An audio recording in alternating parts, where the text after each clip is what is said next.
50 days 50 challenge. நம்ம இன்னைக்கு பார்க்க போகிற தலைப்பு என்னன்னா, ஐம்பெரும் காப்பியம். இந்த ஐம்பெரும் காப்பியத்தை பற்றி சொல்லணும்னா உங்களுக்கே தெரிஞ்சிருக்கும், நம்ம பள்ளிக்கூடத்தில் படிச்சிருப்போம். ஆனால் அதையும் தாண்டி நிறைய விஷயங்கள் இருக்குங்கிறது நமக்கு தெரியாமல் இருக்கலாம். அது எல்லாத்தையும் நமக்கு இந்த தளம் புரிஞ்சுக்கிறதுக்கு ஒரு வாய்ப்பாக இருக்கும். ஒவ்வொரு புத்தகத்திலையும் ஒவ்வொரு விதமான கருத்துக்கள் குறிப்பிடப்பட்டு இருக்கிறது. அவர்கள் பின்பற்றிய மதத்தையாக இருக்கட்டும், அவர்களுடைய வாழ்க்கை முறை, அவர்களுடைய உணவு முறைகளை பற்றி சொல்வதற்காக இந்த ஐம்பெரும் காப்பியங்களை பார்க்கலாம். அது மட்டும் இல்லாமல் நம்முடைய மூதாதையர்களின் வீரம், காதல், அவர்களின் போர் முறை பற்றி குறிப்பிடுவதற்கும் இந்த புத்தகம் ஒரு வாய்ப்பாக இருக்கும். நம்ம இன்னைக்கு பார்க்குற புத்தகம் சிலப்பதிகாரம். இந்த புத்தகத்தை இயற்றியவர் யாருன்னு பார்த்தீங்கன்னா இளங்கோவடிகள்.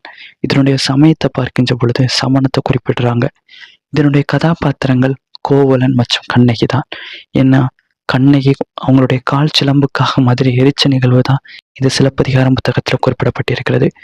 இரண்டாவதா மணிமேகலை. மணிமேகலை யாருன்னு எல்லாருக்கும் தெரிஞ்சிருக்கும். கோவலன் மற்றும் மாதவின் மகள் தான் மணிமேகலை. இவங்க மணிமேகலா கடவுள் மூலம் அமுத சுரப்பி, அதன் மூலம் மக்களுக்கு எவ்வாறு உதவி செய்தார்கள், அவருடைய கடைசி காலகட்டத்தில் அவர்கள் உதவி செய்தார்களா இல்லையா என்பதை பற்றியும் இதில் நம்ம பார்க்கலாம். மூன்றாவது புத்தகம் சீவக சிந்தாமணி. இதை இயற்றியவர் திருத்தக்க தேவர். இதனுடைய சமயத்தை பார்க்கின்ற பொழுது சமண சமயம்தான். சீவகனின் வாழ்க்கை முறை, அவருடைய 8 திருமணங்கள். இதற்கு இன்னொரு பேர் என்ன சொல்றாங்கன்னா விருத்தப்பா. நான்காவதா புத்தகம் வளையாபதி. இயற்றியவர் ஆசிரியர் பெயர் தெரியல. அதனுடைய சமயம் சமண சமயமா குறிப்பிடுறாங்க. ஏன் அப்படின்னு பார்த்தீங்கன்னா இந்த புத்தகத்துல அதிகமா இருக்கிறது சமண கருத்துக்கள் தான்.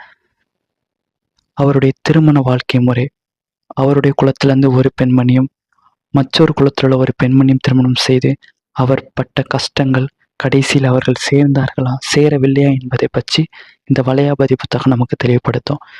ஐந்தாவது புத்தகம் மற்றும் கடைசி புத்தகம் குண்டலகேசி. இதனை இயற்றியவர் நாதங்குத்தனார். சமயம் பார்க்கின்ற பொழுது பௌத்த சமயம்.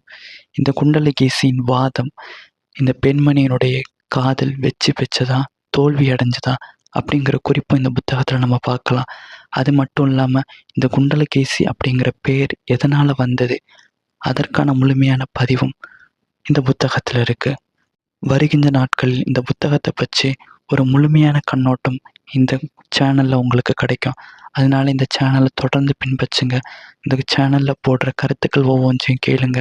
வருகின்ற நாட்களில் உங்களுக்கு எந்த மாதிரி பதிவு வேணுங்கிறத அரட்டை பக்கத்தில் பதிவு செய்யுங்க. நானும் அதன்படி போடுவதற்கான முயற்சிகளை செய்கிறேன். கேட்டதற்கு நன்றி.